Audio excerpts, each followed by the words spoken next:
Guys, ഇപ്പോൾ ഓണക്കാലമാണല്ലോ. നമുക്ക് Onam special items ആണ് നമ്മളിപ്പോൾ ഓരോ ദിവസം ഓരോ വിഭവങ്ങളായിട്ട് കാണിക്കാൻ പോകുന്നത്. ഇന്ന് നമ്മൾ പരിചയപ്പെടുന്നത് ഇഞ്ചിക്കറിയാണ്.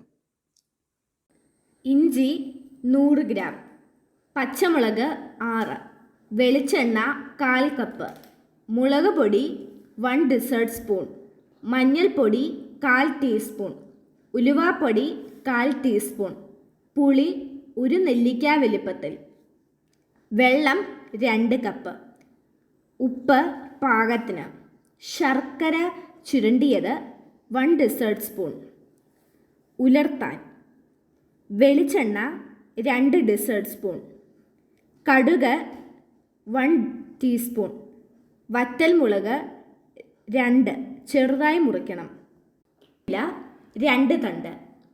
പാകം ചെയ്യുന്ന വിധം: ഇഞ്ചിയുടെ തൊലി ചുരണ്ടി കഴുകുക, കനം കുറച്ച് വട്ടത്തിലരിയുക, പച്ചമുളക് കനം കുറച്ച് വട്ടത്തിലരിയുക. ചൂടായ വെളിച്ചെണ്ണയിൽ ഇഞ്ചി വറുത്ത് കോരി പൊടിക്കുക. പിന്നീട് പച്ചമുളക് വഴറ്റി കോരുക. പുളി അല്പം വെള്ളത്തിൽ പിഴിയുക. 2 കപ്പ് വെള്ളം കൂടി ചേർക്കുക. ഇതിൽ നാലാമത്തെ ചേരുവകളും പാകത്തിന് ഉപ്പും ചേർക്കുക.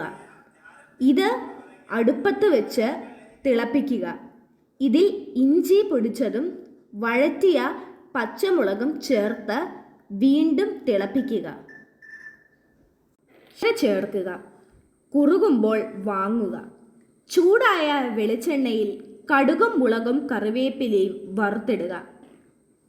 ഈ റെസിപ്പി ഇഷ്ടമായെങ്കിൽ നിങ്ങൾ തീർച്ചയായും ഈ വീഡിയോയ്ക്ക് ലൈക്കും സബ്സ്ക്രൈബും ഷെയറും ചെയ്ത് ഈ വീഡിയോയെ നിങ്ങൾ സപ്പോർട്ട് ചെയ്യണേ.